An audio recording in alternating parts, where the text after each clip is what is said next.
Welcome to Fat Chicks on Top. This podcast contains frank discussions about the body, sexuality, and occasionally uses swear words, which may not be appropriate for people under the age of 18. This podcast also uses facts, statistics, and mathematics, which may not be appropriate for liberal arts majors. And this podcast relies on science and reality, which may not be appropriate for evangelicals.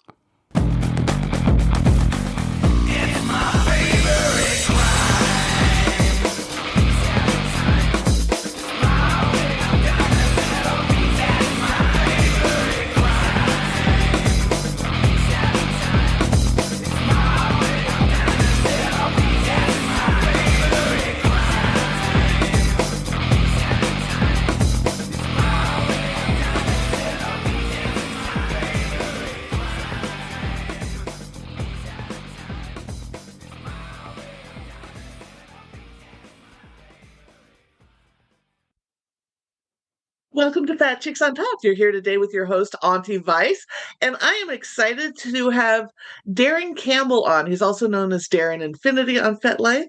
He is a kink educator, and he does relationship and sexuality coaching. He has made a major shift in his life in the last year of doing this full time. He's been in the community for over 20 years. He lives up in Canada and is polyamorous, non-monogamous, kinky, queer, all the good things. Welcome to the show. Thanks so much for having me. Excited to connect and share. So one of the things I love is on your FetLife profile, you identify as, I forget, is it fairy or queen? Princess. I identify as a princess. Princess. I love, I'm a cis guy. The ways in which I approach that are very nuanced, and I'm not interested in conforming to what other people think that should mean. I try every day to do the work of loving my body and loving myself and doing that. And I like to do that with, some sparkles and a tiara from time to time. That's fantastic. So when did you start getting comfortable with that? Because we normally don't raise boys with sparkles and tiaras and all that good stuff. No, and I think for me, so I came to realize that I was bi, and I'm using bi as a way to describe being attracted to my own gender and then other genders, right? So inclusive of trans and non-binary folks. I'm very into people, but I don't use pansexual. And the reason I don't use pansexual is because I found often, at least the way I initially encountered that, was that pan was this idea of not seeing gender. And I'm here to see your gender, whatever it is. I'm here for it. And I'm here to see it specifically as you live it and love with it. And so as I came into being bi around 15 or 16 and really initially hating myself and not loving very much the fat body I was in or the way in which I felt attractive or seen, that hardened me at first, right? Made me feel very defensive and afraid in a world that had caused me physical harm, mental harm, and all of these things. And when I finally found community and spaces that made me feel seen and loved as I was rather than what the world expected me to be, I really opened up my perception of what masculinity could look like. And for me, one of the pieces of accepting and loving myself within that, and sometimes it was about using the words and then living up to them. So it's not always I feel this way and then I'm going to use these labels. But for me, there was this piece of myself that was softer, princessy, if you will, that wanted to value vulnerability and navigating the world in a way that was kind and centered that kindness. And as I grew more into that and wanted to be that person, princess was one of these umbrella things that I could kind of safely fall under. That wasn't the whole story, but told a big piece of the story. And also, I feel like it also helped me to early on with people when somebody saw that, they were like, huh? And they'd arch an eyebrow. And then they'd meet me for a little while. Then it's like, oh, yes, God, you are a princess. We get it. We get you. We see you, right? Because I'm not interested in, your listeners can't see me, but I'm a fairly butch looking guy with intervals. I'm very hairy. I'm what a lot of people in the gay community might call a bear looking person. And I think that there needs to be room for like that to be a soft thing too, and to like, you know, to create space for soft men who look all kinds of different ways. And that was my way of like claiming my space and saying like, this is mine. You don't get to determine what masculinity looks like for me. I get to determine what my masculine presentation looks like. And so that means like I've got a beard with glitter in it sometimes. Sometimes it means it's like wearing a tutu and my leather vest to go out to the leather bar, right? It means I might kick your ass, but it'll be with a curtsy, right? Like and embracing that fact that that masculinity is far more complex than we let it sometimes be. Heteronormative culture says that I'm supposed to be simple in my masculinity. And I think that princessing it up while still being a cis guy gives me space to figure out the nuances of that and really like dive in there deep and challenge others' expectations of me and also my own. I adore that. That's wonderful. You talk about, as you're coming out as bi, at a time in your teen years and having a lot of hard times finding a place.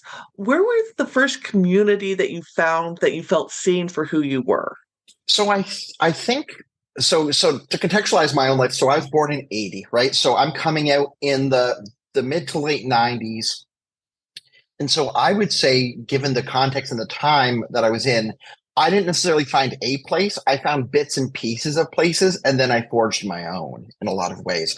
So some of what I needed to do, for example, was to go to the leather bars and be with other queer men, although queer wasn't really a label we were using yet. And as long as I like pushed forward with the fact that like I'm a guy who sleeps with other guys, I felt safe within those. But there was also still a lot of biphobia in those spaces then. And in some spaces, depending on the city you live in, still is. So that was one aspect of finding safety, security, and connection. But also, like I still had to wear some masks in those spaces. And that particular time was particularly challenging too, because I was coming into my sexuality and connecting with those spaces when we were still going to like sometimes like a funeral a week during the worst parts of the AIDS virus, and the ways in which it ravaged and was a plague for our community and for the wider world. And so standing with those men and the other people in the LGBTQIA plus community that felt comfortable in those spaces and like coming in, but also coming into like mournful energy was like challenging and hard to feel safe within. But there was also like such joy to be found in those spaces too, right? The sense of brotherhood and connection I felt there was a really safe place to be in many ways. And the people I felt closest to loved that I was bi and would embrace that I was bi. And then similarly at the same time, there was also I was also getting involved with kink community. I had gone to my first pro dom at 16 years old and lied about my age, and not something I suggest for anybody else, but it is my path. And so going and gaining that experience first from pro doms and then being out in the more, at the time, what was termed the pansexual kink community, and being in those spaces and feeling a lot of solidarity with like, at the time I was identifying mostly as a submissive person. Now I identify in a far more what we refer to as a switchy kind of way, right? I like to give, I like to take. It's all fun. It's all fun. But at the time I was very tied into a submissive identity, and meeting with other submissive people and connecting with that community more so than actually like finding like dominant partners, was like finding solidarity and connection with other submissive people, and honoring each other's vulnerability and supporting each other and creating like these networks. I think when people come into kink community, and particularly in the transactional world we live in now, people sometimes come in and they're just like, I'm here in kink community to find a person, to find a partner, blah, blah, blah. And to me, the most valuable part of being in that kink community has always been the people I wasn't fucking, or the people I wasn't playing with. It was the people that I was like grabbing a burger with afterwards at 2 o'clock in the morning because we needed to like debrief on like what she was wearing and what he was talking about and that weird scene. And you just see that person hanging upside down. Oh my God, I've never seen anything like that in my life. Like that camaraderie is what healed me, right? It wasn't the sex, it was the community around the sexuality and building strong bonds with kindred spirits, with fellow miscreants and ne'er-do-wells, right? Like that to me built that sense of safety, was like feeling those kindred spirits and being part of something bigger than myself. And I think that that's a fairly shared experience for folks who came out in that time period. I'm about a decade older than you, Mm-hmm. and there was that the kink community and the gay community has changed so much Yes, in the past couple of decades. You're in Canada, you're in a major city. What are you seeing in those communities now that what has changed in the last 20 years? absolutely. So I think that one thing I do want to highlight there though is it's like in the same way that like the East Coast of the US is different than the West Coast of the US and things like that. It's Mhm. like being specifically in Toronto, right? Which Toronto is uniquely positioned in Canada as a very similar vibe to many major US cities. So Toronto is a different entity than a lot of other Canadian experiences. So my experience is going to be different than other spots, both regionally and then also because of the unique positionality of Toronto. But definitely it is informed by kind of a Canadian flavor. I think that um, what Canada generally and Toronto specifically has right now is we've got a whole bunch of micro communities, and I think that like our world has broadened generally in terms of like everybody has access to each other, but like everybody keeps to their smaller circles these days. I think a lot more people know of each other and a lot less people feel connected to each other. And I think that that's something that plagues vanilla culture as much as kink culture and everything else. Like um, in my coaching business, I have so many people who come to me saying, it's like, well, how do I find community? And um, because of the way our world is shaped now, it's far more like, here's my advice for like making specific friendships with specific people. And that's often a combination of like being in the right spots to like create things. And then it has to kind of be reinforced in these online communities. And like, you know, are you in a group chat with a bunch of people? Are you on a Discord channel? Right? It's like I've got all these different subgroups and friends, and some of them are stretched pretty far and wide now. So it's interesting in that there is a Toronto community which has socials and things like that, and even some play parties. But Toronto is faced with, for example, the challenge of rents are incredibly high in the city. So what you have, for example, is an accessibility problem where you have millions of people in Toronto and nowhere to hold an event except for if like you want to have a bar night on a Wednesday night. Sure, you can do that. You want to have a play party. You want to have a sex party. Um, you're limited to spaces like swing clubs, which have their own accessibility challenges in terms of like whether you want to talk about like a heteronormative culture or if you want to talk about just like actual physical accessibility issues, because these things tend to be built in like older houses and stuff like that with stairs and things like that. Or you get parties that are run more by the mainstream kink communities, but those tend to be like out in the suburbs these days, which again faces an accessibility issue for people who don't drive and things like that. So there's it's definitely a transitional time. And then also we have the fact that it's like, I don't want to say post-COVID because we're not post-COVID, but post-shutdown times, um, some things have like yet to like kick back in some ways. So it's an interesting time in these communities, and I use communities plurally intentionally because there's just so many different subsets, and there's so many, like for example, like we have a thriving like age playing community for folks who enjoy like role playing as little ones or parents or things like that, and that's thriving in this city because the needs of that kind of community to get together and hold space for each other are different than the sub communities that need like a space to throw a whip or right. We did see an uptick in stuff in the warmer months, because you can do more things outside. Like people can practice whip throwing in the park or get Mhm. together and things like that. But the problem is, like, and particularly depending on what COVID and the flu do this coming year, we'll be challenged a little bit in terms of like what kinds of spaces we can get at. For the colder months, because you don't want to be hanging around outside once Halloween passes us here. Um, it'll be a different story, you know. Yeah.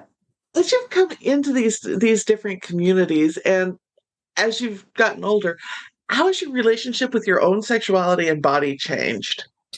So one of the real gifts that I received actually was, when my marriage. So I was married for several years in the mid to late 2000s, and was in a relationship with somebody where, we were married and also had a dominance and submission relationship, so multiple layers of it and things like that.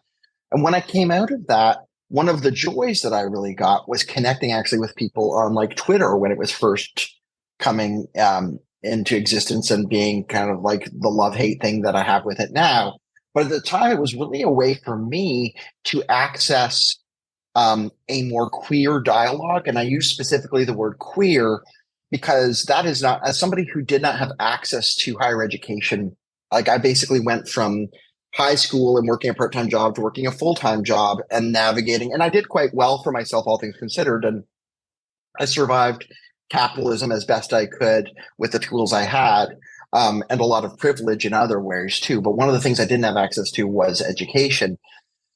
And so, because I would have thrived in doing like a gender studies degree, or like having some kind of liberal arts experience where I could have engaged with that material. But one of the gifts of that burgeoning Twitter experience was like being able to deep dive into the brains of some really cool people who were providing this like master's level queer education and so I was like, able to engage with cool people and have cool conversations about, well, it's like, what does power look like within relationships? What the hell is gender?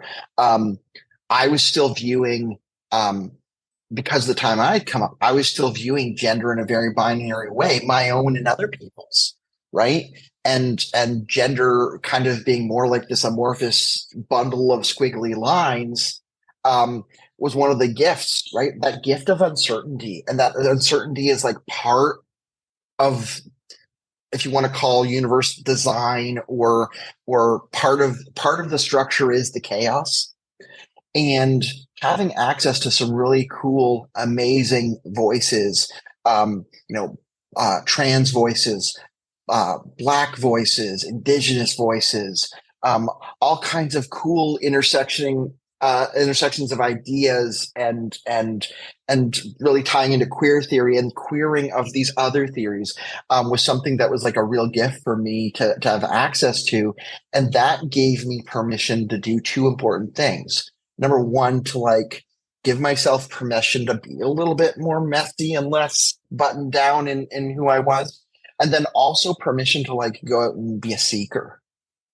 Um, and for me, a lot of that was like actually like getting out to like events in other spaces where so for example, one of the great gifts was like early on, I started going to like some events in the US, like East Coast area, Maryland and New York and things like that. Not that those spots have like this particular, um, um, monopoly on these ideas. But for me, what was important is that you have in that geographic area such a huge population that you could get a significant number of queer people out at a given event that was far unlike anything I'd ever seen. So I could go to, for example, like an event like Dark Odysseys Fusion, which is a big camping event on the East Coast, where like 1,200, 1,300 people show up sometimes. So of those, I can get a couple hundred queer people and an environment where it feels safer to be a queer person with that larger thing. And sometimes it's about like critical mass of your other people, so that you can like start to say like, oh, I like their style, I want to like ape a little bit of that and take a little bit of this and like build out my own thing, or just like to see really cool things, or just like the beauty of just like being in immersive experiences where you see and be seen, where um, where you're celebrated, where I, as a cis guy, get told that, like, get the right vibe off somebody and say, like, oh, hey, Darren, you're looking pretty today, and not handsome, but pretty. And to be seen and felt in that is just such a joy, right? To like have somebody in like the most affirming way because they know and they adore me and things like that, be able to like compliment my ass in those spaces.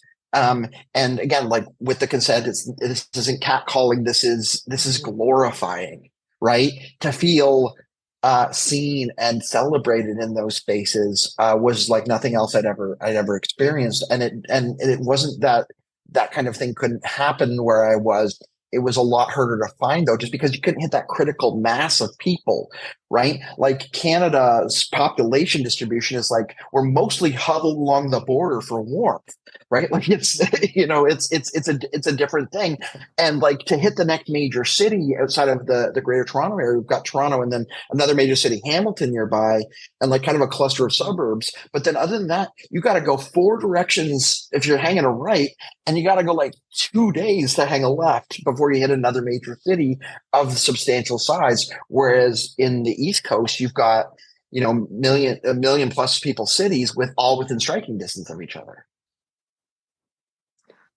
There's so much you hit on there, and I love it. Like your description of that is so similar to what I've experienced. And there is something about critical mass of queer people that's just a joy that Mm-hmm. you don't get in any other space.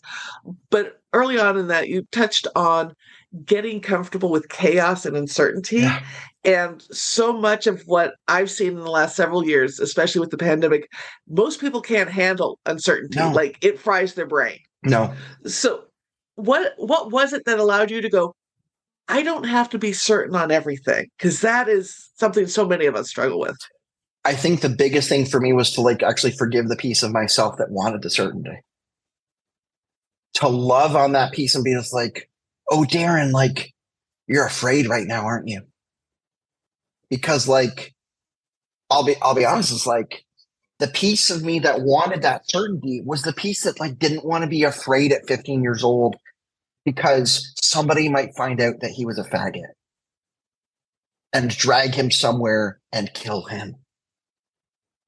And like so like especially for we queer folk, like that piece of us that like desperately desperately desperately needs to feel safe is so real and so vital and deserves so much protection and care and support.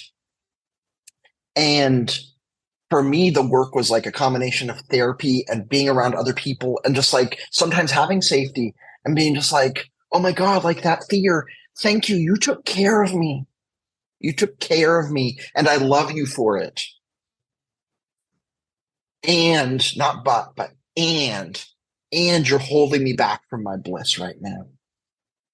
And so can we say that we are afraid, but we're going to do this anyway? Can we say no amount of being afraid is going to make this more stable? No amount of being afraid is going to make it less scary and overwhelming. So let's be afraid. Let's be overwhelmed and then do it anyway. And know that it doesn't get easier if I hate myself more. Right? In a similar way, like I do a lot of work these days with other men who have like harmed people in relationships. So I do a lot of consent work with other men. And sometimes people in community will say to me, like, Darren, like, well, these people don't deserve to be part of community anymore. And I understand that. And somebody needs to care for them, or the world doesn't get better. Right? Somebody has to have empathy for the fact that that person who harmed another person is still in this world. And we can either help them heal or we can isolate them to be somebody else's problem. And I don't blame any space who says, we don't want you here anymore. That is valid. But if they have no home, that doesn't fix anything either. And so I feel like there's this interconnectedness and this great amount of empathy that like I feel for the facts that it's like, whether it's our own defenses or the other things people did that might harm us, that are hard to fathom, we navigate them from a place of kindness, if we want to expand. Exactly. And just because you push somebody out of your space doesn't mean that harm stops. Yeah. In addressing that, and working with that, because there's some things where I can understand why you cut somebody out, like levels of harm. Yeah. But there's a lot of stuff where it's like, well, what about learning and addressing and growing? Yeah. And I think some of that's missed. Yeah. Well, and I think that we have to add, again, everything requires nuance, and we live in a world that wants to delete all the nuance, right? Like, if somebody has harmed you, you do not owe them the emotional labor of putting them on the right path. But I hope somebody does. Because and again, like, so if there are people in my life who have harmed me greatly. And if I ran into them today, I wouldn't be just like, well, how can I help you do better? I would be like, fuck you and the horse you rode in on. I'm gonna be over here probably being re-traumatized because that was really harmful. But if I'm running into you and have that reaction, I hope to everything I believe in that there isn't a path that includes that same person having a similar interaction that builds new people who have been harmed by that person. So I hope there's an intervention. Like, I hope there's accountability within that. I hope there's change. I hope that person comes from a place of just like genuinely, it looks like doing some repair work, whatever that looks like, within, without, whatever that looks like. And I want people who have survived those traumatic things to be as far away from that trauma if they need to be, to do their own healing work. I want there to be like, you go heal over here, you go heal over here. And if the best thing for both of you is you never see each other again, that's fine. But I want healing in both of those spots to take place. Yeah, and I think that's really important because so much of that gets left out in so many of the kink discussions. It's like, okay, somebody had a consent violation, somebody had a boundary violation, they're out, they're done. And how do we create spaces that foster both safety and growth and healing? Or can they exist in the same space? I don't think they can be provided by the same people. I think that societally or collectively, we need to recognize the need for both.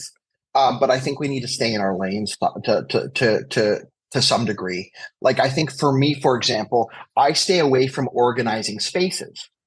Right. So I stay away from organizing spaces and creating spaces because I don't want to ever have to like police somebody's consent, because I want to be there to show up and do coaching and support work for people when those things don't work out so well. I want to be able to like navigate and be like a support system to whoever, whether it's somebody saying like, I've been harmed, here, let me come help you.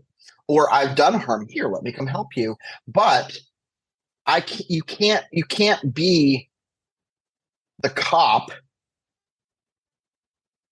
and the priest, right? Like you can't like, so I think that like a recognizing that was like, sometimes we expect too much of our spaces. Like, I think a perfectly reasonable response in some spaces to say was like, hey, this person broke the rules twice.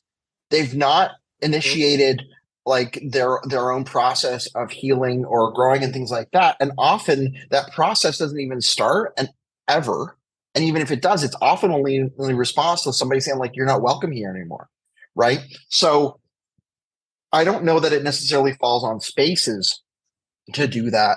I think that as individuals, we can build in our own accountability circles and we can build in accountability processes. I think from a larger perspective, we can enable kink-aware professionals and things like that to facilitate healing work that includes recognizing, particularly, like, I'm going to speak to experience as a man. We need a framework that says men, when we do harm, we have repair work to do. and it really ties in strongly with like like detoxifying our own masculinity. Um, and I don't know that like I don't know that somebody like renting a banquet hall and putting a couple of pieces of kinky equipment within that is ever going to be equipped to do that. And I think actually like acting like those can actually be like sources of justice does actual true justice more harm than good. Um, and I think we can recognize the need without necessarily just like doing the work of fulfilling all of them. In terms of the work I'm trying to do is far more about like informing individual people. Okay, if you want to expand your definition of what masculinity looks like, I'm here for you. If you want to get curious about how that might be causing you barriers in your own relationships and causing you to do harm in micro or macro ways, I'll be here for you on that. If you want me to stand up in front of 50 people and do a presentation on just like the challenges of like navigating spaces as a guy and like how we make that a kinder thing, how we support each other in that, how we undo some of the toxic things within our culture, it's like we can do that. But for me, like my investment is far more on a micro level. I think you've got some really powerful people doing like incredible macro work in restorative justice. I think you listen to those people. I think you listen to, indigenous culture has different frameworks for doing reparative work within communities far longer than I, as a white person, have like been talking about these kinds of things. So I think you look to those spaces, you look to leadership outside of mine. For me, I'm less like policy, and I'm more just like, hey, let's you and I have a conversation about how we be slightly better humans today. You talk a lot about how men move through spaces, and that's one of the conversations we've been missing in a lot of stuff. Mm-hmm. There's now quite a few places where people who have different marginalized communities can have these conversations, and a lot of especially cis white guys feel like you've just kind of been left out of this and seen as the bad guy. What is it like as a cis white man to move through these spaces now? Like, how have things changed? How do you feel less comfortable, more comfortable? Like, where are things at right now? I feel more challenged in spaces to be my best self, but it's hard to parse apart like how much is me in growth and how much of it is evolution and changing times. One of the challenges I think of being in these spaces is as a man is that, how do I put this? I think the challenge is that we've been told what not to do and not what to do. And I think that that's a big challenge for cis men is that it's not that a subset of us don't want to do accountability work. It's not that we don't want to be good feminists. It's not that we don't want to be intersectionally aware. It's just that we've been told that like, hey, there's this toxic masculinity thing, and that we benefit from white privilege in spaces and things like that. And we haven't been given like positive role models or scripts for like how to do better or differently. I think that, and that is not to excuse the harms done, but is to understand that like it's a nuanced conversation to have with us to say, it's like, hey, these are the ways men are being harmed by these systems too, right? Like one of the great gifts of, for example, is like of starting to do the work of detoxifying my male masculinity and things like that, is to understand that it's like, hey, this has been like putting constraints on me and like putting pressure on my shoulders, and not that I shouldn't want to do work even if it doesn't benefit me. But the cool thing about it is that it does. Right? Like my life is richer and my relationships are deeper and more fulfilled when I'm aligned with who I am and what I truly am, rather than performing certain masculine expectations of how I'm supposed to show up in the world.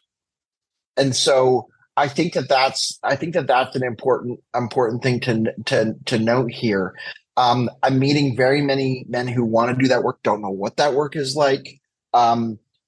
I think it's also very very varied in terms of just like what kinds of environments people are coming up with. I think there's such a discrepancy now.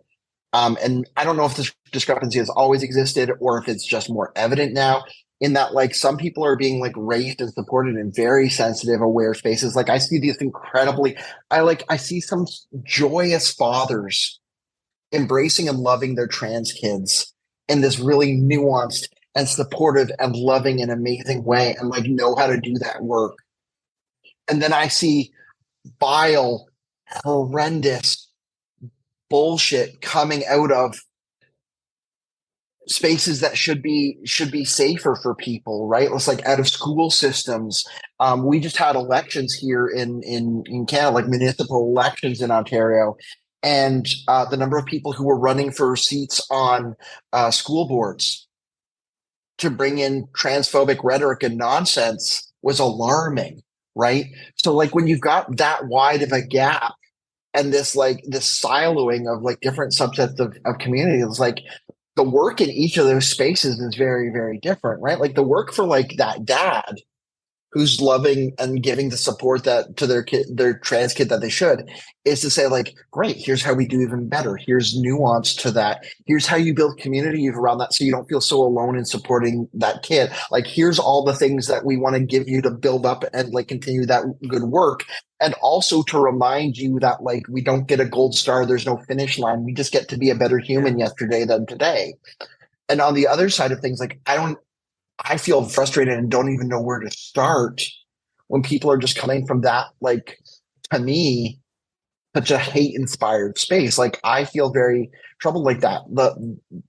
The gift that I have in terms of like the clients that I work with and the people that I educate tends to be a fairly self-selecting crowd. Occasionally I will get somebody who comes in with like a very different worldview than mine, but they don't stick around through my stuff for very long because for me, my teaching and my work is very aligned with very progressive values, and that's what informs the work. So they're not going to be very comfortable. Like those are the people who go into the Zoom for 5 minutes, hear me start doing a land acknowledgement about the indigenous people who have been on the land that I occupy before me, and then they're like, I'm out. Right. So that tends to be a self-selecting group. But like I don't know how you get in with those communities. I've been blessed to get to do some great work with the people who are escaping some of those communities.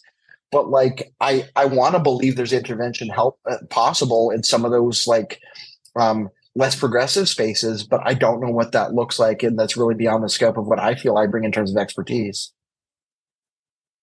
Yeah, it's a whole different battle when you go. It's almost like bringing somebody out of a cult has been my experience. Yeah, Um, yeah. yeah, because that's most of my extended relatives are Hmm. those unfortunate souls. So you talk about being in alignment, and you've done some major shifting lately. Hmm. You talked about you mentioned not having the opportunity to go to college out of high school and everything. You're back. You're on track Yes, to finish your undergrad. Congratulations, and looking at going to grad school. yes. What inspired going back to college in your 30s? So while I was doing all this kink education and kink work and things like that, and especially in the last, say, 10, 12 years, I was also building out like a quite successful corporate career. And like the further I advanced in that, the more I hated it. And the more I felt misaligned because I was working these 60-hour weeks. And then every once in a while, I got the cookie of like, I would go to a cool event or a cool weekend or something like that, where I got to be in kink community. And I had people coming up to me telling me these amazing stories of how I'd helped them or I'd helped them grow and things like that. Like I had one person come up to me at the end of an event um, in 2019. Somebody came up to me and said, like, may I share something challenging with you? And I was like, yeah, you absolutely can. And he said, he had specifically sought me out at this event because a dear friend of his and former partner had passed away of cancer that previous winter. And I was like, I'm so sorry to hear that. He says, like, yes. Yeah. So he said, so this friend of his gave him a list of educators to go around and thank. And for the impact that they'd had on her life and the ways in which it made her life a little brighter. And even towards the end, she'd really appreciated that. So I'm sitting here like hugging this stranger and crying with him and mourning somebody who like I couldn't recall because I've taught hundreds and hundreds of people have had that joy, that gift, that blessing in my life. And then I was just like, and hating the fact that it was like in another 2 days, like I'm gonna go and I'm gonna sit down, and it's not even that I'm gonna do this corporate work because like we all got to do things we don't like. But I was gonna sit down with a whole bunch of people, and I'd had this extraordinary moment. And I was sitting down with people who mostly I did not feel like I could have shared that moment with and had them truly, completely appreciate what a gift that moment was. They would have been like, that's nice. Yeah. Right. So for me, choosing to go back to school, become hopefully a therapist, do this coaching work in the meantime, build out a life that's oriented around this, like serving people in a way that builds them up and makes like navigating this challenging world a little easier. Just like that was one of the big pieces. Like there was other pieces. But that was a big piece of me like making that big shift and saying, it's like, okay, I'm going to be the first person in my family to go finish my bachelor's degree. And, the universe blessing me accordingly. I'll be finished in April. And so right now I'm in the middle of master's applications and going through that process. So I'll be applying to programs and hopefully, in about 3 years, be working with clients as a therapist and doing that work and continuing some of the coaching and the education work, but like feeling like hopefully like, yeah, as you said, like aligned and purposeful. Yeah. Has it So most universities in the US really focus on kids coming right out of high school in that younger group. Being older, do you think you got a different experience going through and having actual world experience and life under your belt in the way you understand the material? Absolutely. So I think that in some ways it's been more challenging because my brain isn't as flexible as it once was in terms of just soaking up or approaching things. But the real gift is just like that I understand it to be a tremendous opportunity. I feel like I'm more able to emphasize on the right things. I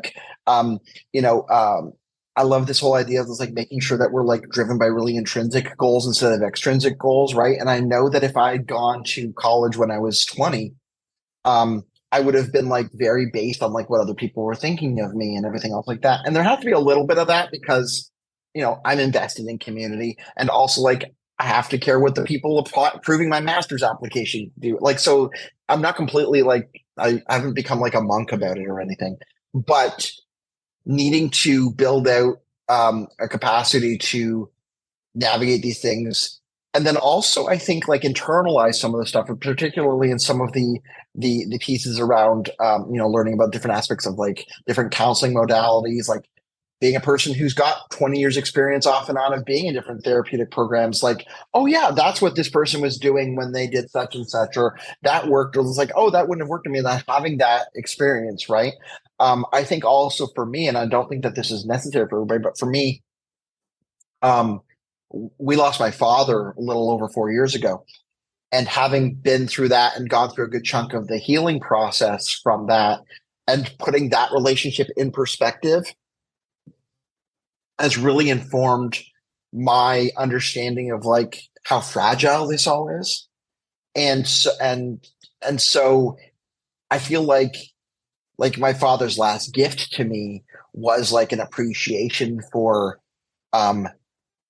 what does matter, what should matter, should being in quotes here, and what it looks like to like do your best and like navigate things as best you can, and I think that like hopefully that will result in me being a more empathetic, caring therapist when I get to do that work, than I might have been if had I been seeing my first patients at like 24 or 25.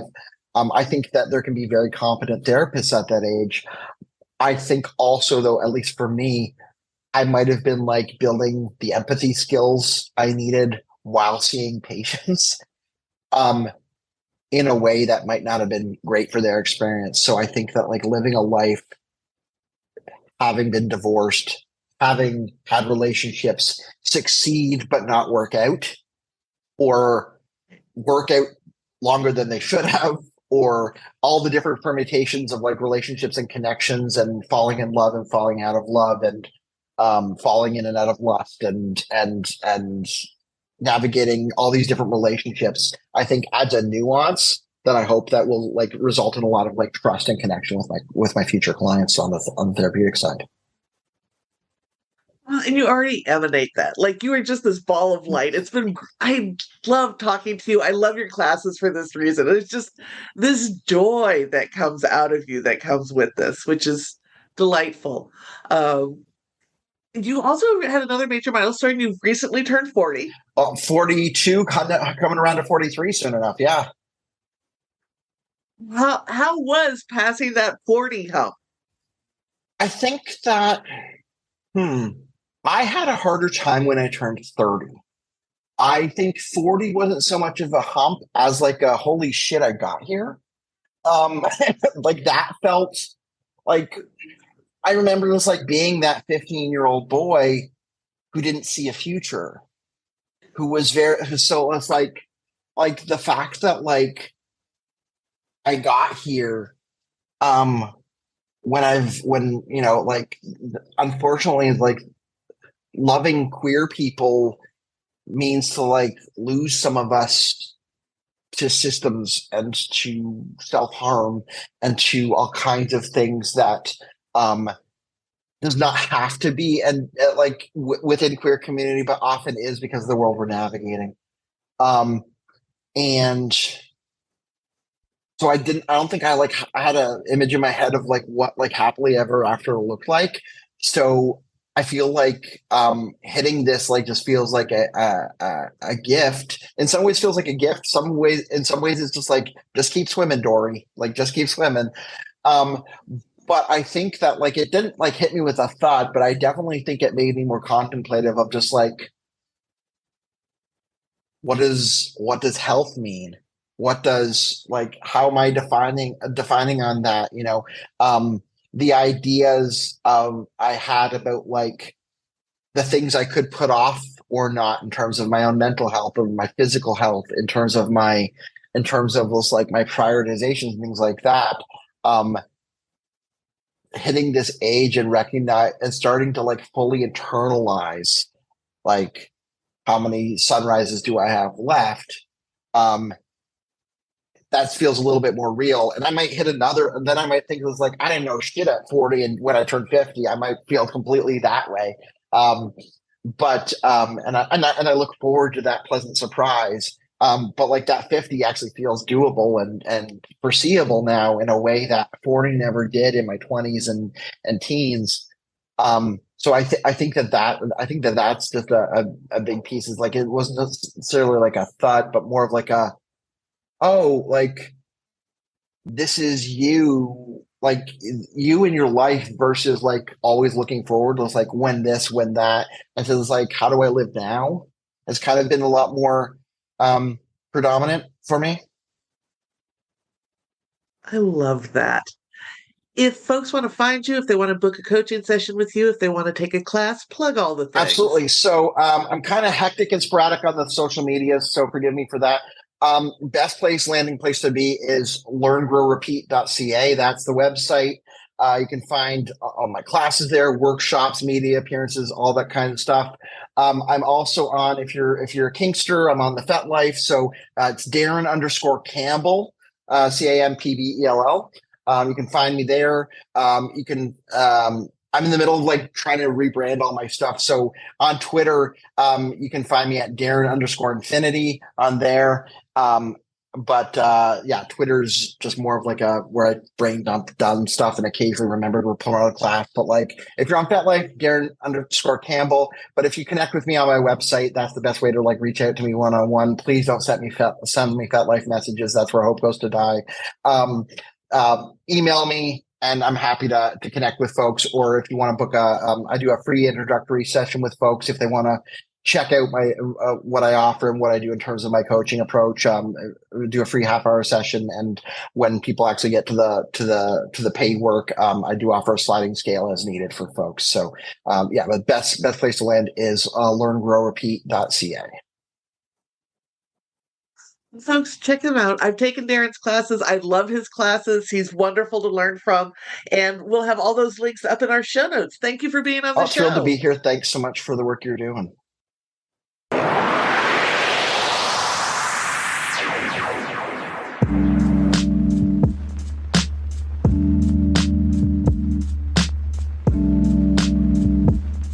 And now, a moment of gratitude.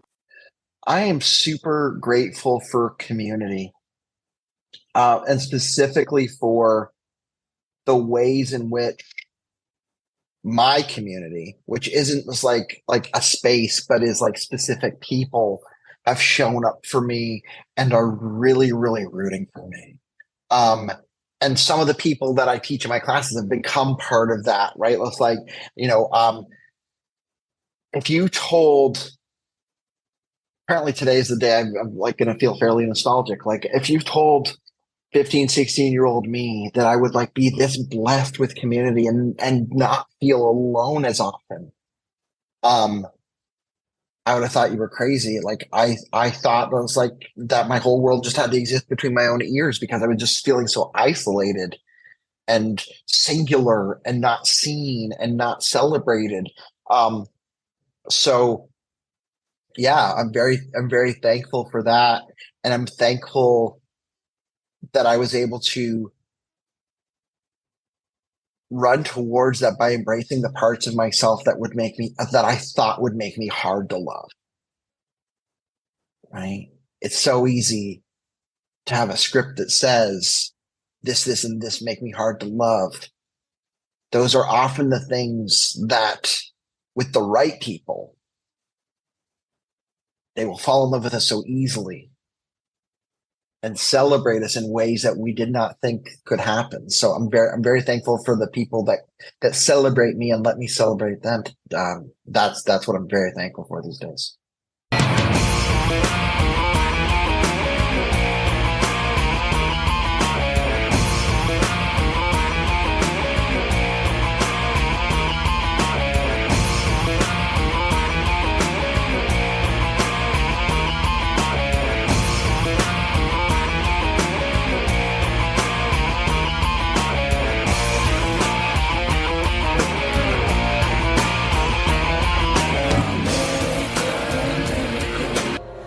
Texas of the world. Thank you for listening to this episode of Fat Chicks on Top.